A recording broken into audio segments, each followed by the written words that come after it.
Video में हम पढ़ेंगे दक्षिण अमेरिका यानी कि जो साउथ अमेरिका कॉन्टिनेंट के बारे में। साउथ अमेरिका कॉन्टिनेंट के बारे में जो भी फैक्चुअल जानकारी है उसको हम जानने की प्रयास करेंगे इस वीडियो के माध्यम से।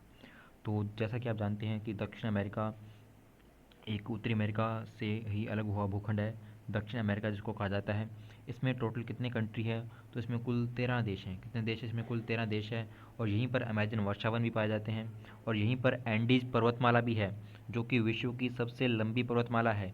इसके बारे में हम जानकारी प्राप्त करेंगे। और अमेजन नदी जो कि विश्व की सबसे लंबी नदी है, अपोहा क्षेत्र के आधार पर, अपोहा क्षेत्र अर्थात उसकी जो जल धारण की क्षमता है यानी उसकी चौड़ाई है वह अधिक है, तो इसलिए अमेजन वर्षावन की जो जल धारण क्षमता है, अपोहा क्षेत्र है, वह अधिक है।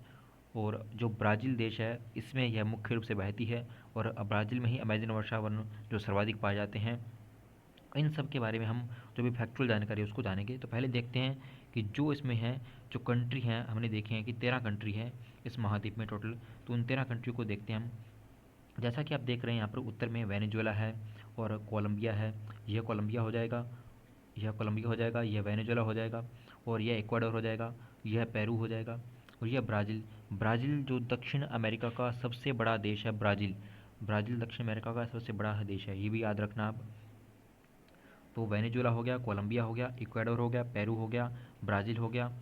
1 2 3 4 5 5 देश हमने याद कर लिए हैं, वेनेजुएला, कोलंबिया, इक्वाडोर और पेरू और ब्राज़ील। इसके बाद के जो कंट्री हैं उनमें यदि नाम देखें तो आते हैं, जैसे बोलीविया आ गया, बोलीविया आ गया, ठीक है। और यहाँ पर ये चिली आ गया, इधर इधर वाला ये है, ये चिली है। और इसके साथ यहाँ पर अर्जेंटीना है। चिली आ गया, अर्जेंटीना आ गया, ये बोलीविया आ गया, और ये पराग्वे आ गया, ये उरुग्वे, ये पराग्वे और उरुग्वे। और यहाँ पर उत्तर में इसके और कंट्री हैं, जैसे यहाँ पर देखें हम 3 5 वो हो गए, 4 नीचे हो गए, तो 9। और गुआना, सूरीनाम और French Guana, Guana, Suriname, French Guana. तो कुल इसमें 13 कंट्री। आप इस मैप को देख सकते हैं बाद में कि इसमें कुल 13 कंट्री हैं। हम आगे इनकी और चर्चा करेंगे कि इनमें इन जो 13 देश हैं इनकी कौन कौन सी विशेषताएं हैं इनके बारे में। तो हम चलते हैं आगे। जैसे कि आप यहाँ पर देख रहे हैं कि इस दक्षिण अमेरिका महाद्वीप में तो देशों के नाम हम यहाँ से और देख लेते हैं स्पष्ट। जैसे कि आप देख रहे हैं यहाँ पे कि ये ब्राज़ील देश हो गया, फिर इसके बाद फ्रेंच गुआना हो गया, सूरीनाम हो गया, गुआना हो गया, वेनेजुएला हो गया, कोलंबिया हो गया, इक्वाडोर हो गया, पेरू हो गया, बोलीविया हो गया, पराग्वे हो गया, उरुग्वे हो गया, अर्जेंटीना हो गया और चिली हो गया। तो इस प्रकार से 3 ये हो गए, 4 5 6 7 8 9 10 11 12 और 13। तो 13 कंट्री हैं इनमें। तो हमने ब्राज़ील के बारे में बात की थी, ब्राज़ील में ही कौन सी नदी बहती है? तो ब्राज़ील में ही अमेजन नदी बहती है। यहीं पर ही जो अमेजन के वर्षावन भी पाए जाते हैं। लेकिन इसकी पहली भौतिक विशेषताएं देख लेते हैं। जैसे कि यहाँ पर भूमध्य रेखा गुजरती है, तो भूमध्य रेखा किन किन देशों से गुजरती है? तो यह गुजरती है 0 डिग्री अक्षांश, ये गुजरी है यहाँ पे आप देख रहे हैं 0 डिग्री। यह ब्राज़ील से गुजरेगी, कोलंबिया से गुजरेगी और इक्वाडोर से गुजरेगी। ब्राज़ील, कोलंबिया, इक्वाडोर से गुजरती है। और जो मकर रेखा, ये भूमध्य रेखा, मकर रेखा, यानी ऐसा महाद्वीप है जो दक्षिण अमेरिका, इसमें 2 रेखाएं गुजरती है। और दुनिया का एकमात्र ऐसा देश है जिसमें कि 2 रेखाएं गुजरती है, भूमध्य रेखा और जो जो मकर रेखा।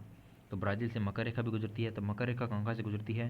तो ये गुजरती है जो पराग्वे हो जाएगा, ब्राज़ील हो जाएगा, अर्जेंटीना हो जाएगा और चिली हो जाएगा।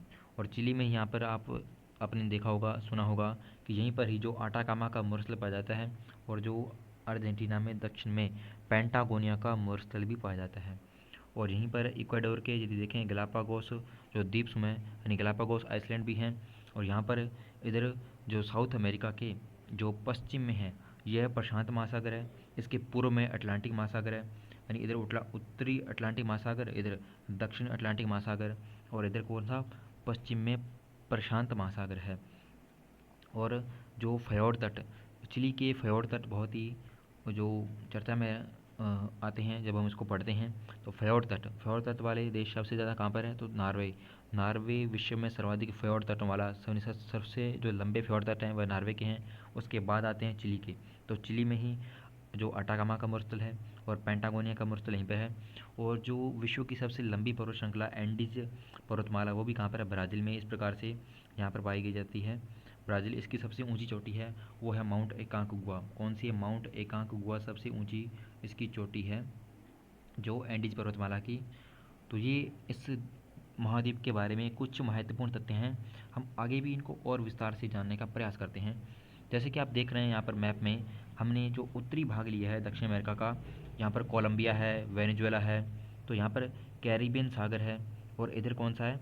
ये पनामा जल संधि, पनामा जल संधि है, यह अलग करती है। पनामा जल संधि उत्तरी अमेरिका और दक्षिण अमेरिका को अलग करती है, जबकि कैरिबियन सागर और जो प्रशांत महासागर को जोड़ने का काम करती है।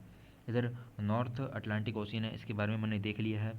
और वेनेजुएला, वेनेजुएला में ही जो विश्व का सबसे ऊंचा जलप्रपात एंजिल जलप्रपात, यह भी कहाँ पर है? वेनेजुएला में ही है। विश्व का सबसे ऊंचा जलप्रपात वेनेजुएला में है, एंजिल जलप्रपात। और कोलंबिया, कोलंबिया भी विशेषता रखता है। इक्वाडोर के हमने देखे थे जो गैलापागोस द्वीप समूह है, गैलापागोस द्वीप समूह को ही जो यूनेस्को की प्रथम विश्व जो धरोहर सूची में शामिल किया गया था 1978 में, वो कौन थे? गैलापागोस द्वीप समूह ही प्रथम स्थल थे जिनको शामिल किया गया था। और यहाँ पर यह देख रहे हैं अमेजन नदी, इसी जो माउंट जो एंडीज पर्वतमाला है यहीं से निकलती है, जो अमेजन नदी और जो अटलांटिक महासागर में गिरती है। इसकी अनेक बहुत सारी सहायक नदियाँ हैं और यहाँ पर सघन वन पाए जाते हैं। और जो अमेजन वर्षावन, इनको पृथ्वी का फेफड़ा भी कहा जाता है, क्योंकि विश्व में सर्वाधिक ऑक्सीजन उत्पादन करते हैं कौन? अमेजन वर्षावन ही उत्पादित करते हैं। और आगे यदि देखें तो साउथ पैसिफिक ओशन, तो हमने देखा था बोलीविया, बोलीविया में सबसे ऊंची झील टिटिकाका झील, इस बोलीविया और जो पेरू की सीमा पर है टिटिकाका झील है। पेरू बोलीविया का पठार है और यहाँ पर टिटिकाका झील है जो विश्व की सबसे ऊंची नौकागम्य झील भी है। और ब्राज़ील में ही कौन से घास पाए जाते हैं? पम्पास, जबकि अर्जेंटीना में कौन से अर्जेंटीना में पम्पास घास पाए जाते हैं। और ब्राज़ील में कौन से? सेल्वास घास के मैदान पाए जाते हैं। और चिली में हमने देख लिया फ्योर्ड तट हैं। तो ये आज इस वीडियो में हमने जो बेसिक जानकारी प्राप्त की है दक्षिण अमेरिका की। अब हम इनके प्रश्नों के माध्यम से भी कुछ प्रश्न जानेंगे कि कौन कौन सी विशेषताएं हैं जो दक्षिण अमेरिका महाद्वीप की है। उनको और विस्तार से हम पढ़ेंगे, एक एक देश को हम जानेंगे। तो आज की इस वीडियो में इतना ही। हम और वीडियो लेकर आएंगे जिसमें हम प्रश्नों के माध्यम से भी जानेंगे और इसकी अन्य विशेषताएं भी पढ़ेंगे। आज के लिए इतना ही। धन्यवाद।